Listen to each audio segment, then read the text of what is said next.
Good morning students. आज हम economics का चैप्टर नंबर 1 विकास का पार्ट नंबर 3 रीड करेंगे। हमने इस तालिका में देखा था कि तालिका का पहला स्तंभ जो दिखाता है उसमें केरल के अंदर 1000 जीवित बच्चों में से 11 बच्चे 1 वर्ष की आयु तक पहुंचने से पहले ही मर जाते हैं। लेकिन पंजाब में यही अनुपात 49 है। 1 वर्ष तक पहुंचने से पहले 1000 बच्चों में से 49 बच्चों की मौत हो जाती है, जो केरल की तुलना में लगभग 5 गुना ज़्यादा है। दूसरी ओर पंजाब की प्रति व्यक्ति आय केरल से कहीं ज़्यादा है। प्रति व्यक्ति आय पंजाब की ज़्यादा है, लेकिन मृत्यु दर जो है वो पंजाब में केरला से 5 गुना ज़्यादा है। जैसा हमने तालिका 1.3 में ऊपर देखा था कि पंजाब में प्रति व्यक्ति जो औसत आय है वो 26,000 रुपये है, केरला में 22,800 है, बिहार में 5700 रुपये प्रति व्यक्ति आय है।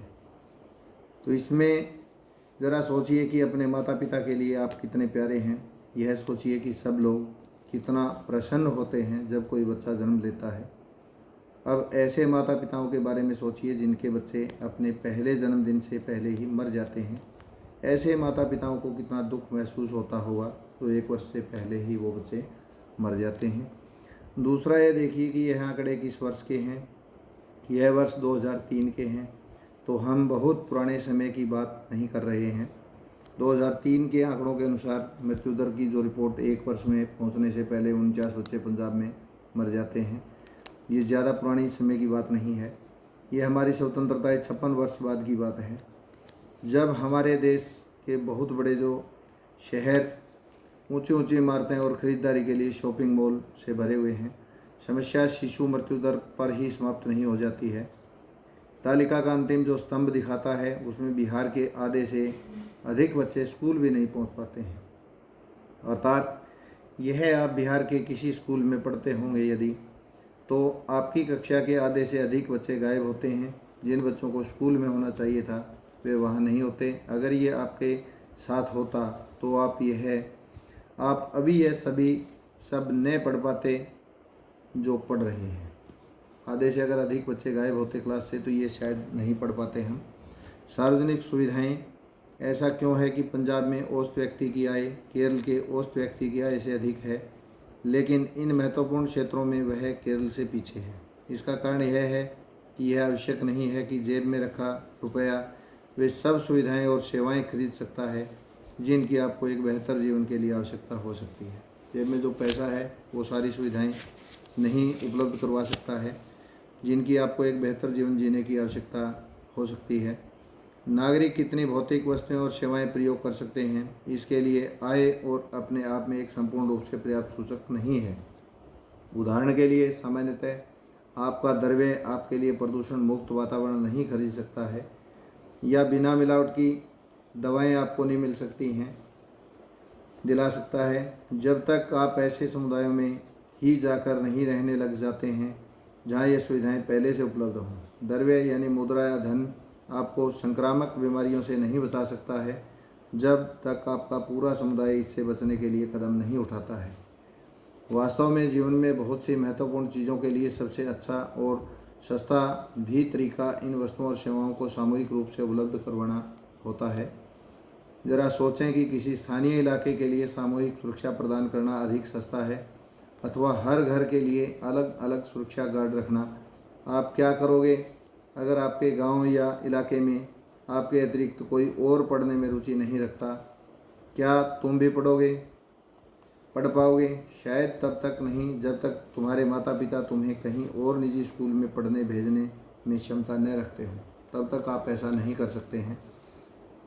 आप इसलिए पढ़ पा रहे हो क्योंकि बहुत से अन्य बच्चे पढ़ना चाहते हैं, और बहुत से लोग ये मानते हैं कि सरकार को स्कूल खोलने चाहिए और अन्य प्रकार की सुविधाएं उपलब्ध करानी चाहिए जिससे सभी बच्चों के पढ़ने का अवसर मिले। अभी भी बहुत से क्षेत्रों में बच्चे मुख्य रूप से लड़कियां माध्यमिक स्तर तक की शिक्षा ही पूरी नहीं कर पाते क्योंकि सरकार समाज ने इनके लिए पर्याप्त सुविधाएं उपलब्ध नहीं करवाई हैं। तब इसीलिए ही लड़कियां जो है वो माध्यमिक स्तर तक की ही शिक्षा प्राप्त कर पाती हैं ज़्यादातर। केरल में शिशु मृत्यु दर बहुत ही कम है क्योंकि यहाँ स्वास्थ्य और शिक्षा की जो मौलिक सुविधाएं हैं वो पर्याप्त मात्रा में उपलब्ध हैं। इसी प्रकार कुछ राज्यों में सार्वजनिक जो वितरण प्रणाली है, पीडीएस जो सिस्टम, पब्लिक डिस्ट्रीब्यूशन सिस्टम जो है, ये ठीक प्रकार से कार्य करती है। यदि ऐसे स्थानों में राशन की जो दुकान है वो ठीक से नहीं चलती तो लोग इस समस्या का हल करवा सकते हैं। ऐसे राज्यों में लोगों के स्वास्थ्य और पोषण स्तर निश्चित रूप से बेहतर होने की संभावना होती है।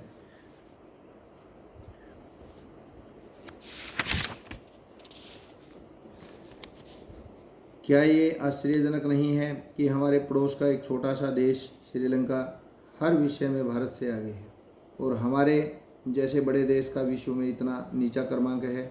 ये तालिका यह भी दिखाती है कि यदि नेपाल की प्रति व्यक्ति आय भारत की तुलना में आधी है, फिर भी वह भारत से आयु, संभावित और साक्षरता स्तर में बहुत पीछे नहीं है।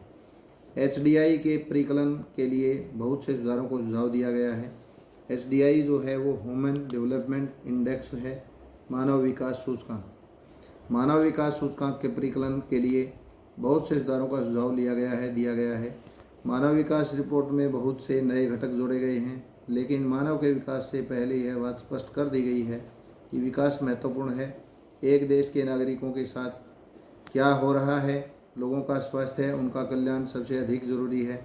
क्या आप सोचते हैं कि मानव विकास को मापने के कुछ और पहलुओं पर विचार किया जाना चाहिए? विकास की जो धारणीयता है, हम विकास को जिस तरीके से परिभाषित करेंगे, अभी के लिए मान लें कि एक विशेष देश काफ़ी विकसित है, हम निश्चित रूप से यह चाहेंगे कि विकास का यह स्तर ऊंचा हो, कम से कम भावी पीढ़ी के लिए स्तर बना रहे।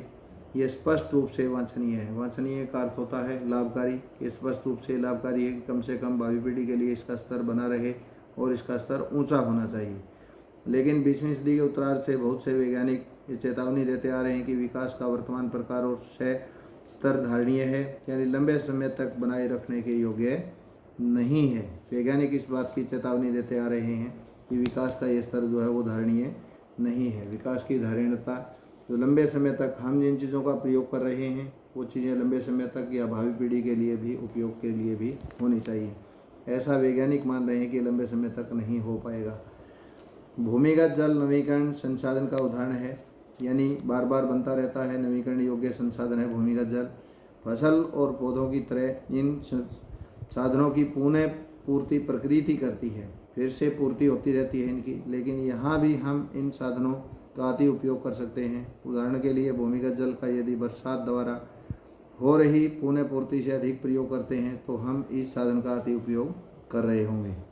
गैर नवीकरणीय संसाधन वो हैं, गैर नवीकरण जिनका कि नवीकरण नहीं होता है, बार बार वो प्राप्त होने में बड़ा समय लगता है, हजारों वर्ष लग जाते हैं फिर से प्राप्त होने में, जो वर्षों से प्रयोग के पश्चात समाप्त हो जाते हैं। इन संसाधनों का धरती पर एक निश्चित भंडार होता है और इनकी पुनः पूर्ति नहीं हो सकती है। कभी कभी हमें ऐसे नए साधन मिल जाते हैं जिनके बारे में हम पहले कोई जानकारी हमें नहीं थी। नए स्रोत भंडार में वृद्धि करते हैं, लेकिन समय के साथ साथ वो समाप्त हो जाएंगे, ये निश्चित है। वो गैर नवीकरणीय संसाधन कहलाते हैं।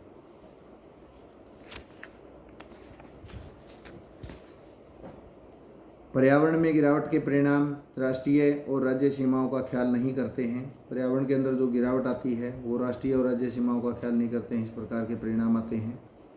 यह एक क्षेत्र या देशगत विषय नहीं रह गया है। हम सब का भविष्य परस्पर जुड़ा हुआ है, आपस में जुड़ा हुआ है। विकास की जो धारणीयता है तुलनात्मक स्तर पर ज्ञान का नया क्षेत्र है, यानी विकास होना चाहिए। हम जितने भी कार्य कर रहे हैं वो विकास के माध्यम से करते हैं कि विकास हो, लगातार तरक्की बनी रहे, लेकिन जिन संसाधनों का प्रयोग कर रहे हैं वो भावी पीढ़ी के लिए भी होने चाहिए। ये विकास की धारणीयता का तुलनात्मक स्तर का नया क्षेत्र है, जिसमें वैज्ञानिक, अर्थशास्त्री, दार्शनिक और अन्य सामाजिक वैज्ञानिक मिलजुल कर काम कर रहे हैं। विकास या प्रगति का प्रश्न हमेशा चलने वाला प्रश्न है। हर वक्त में हमें व्यक्तिगत स्तर पर और समाज का सदस्य होने के नाते यह प्रश्न पूछने की आवश्यकता है कि हम कहाँ जाना चाहते हैं, हम क्या बनना चाहते हैं और हमारे लक्ष्य क्या हैं। इसलिए विकास के ऊपर बार बार बहस जारी है।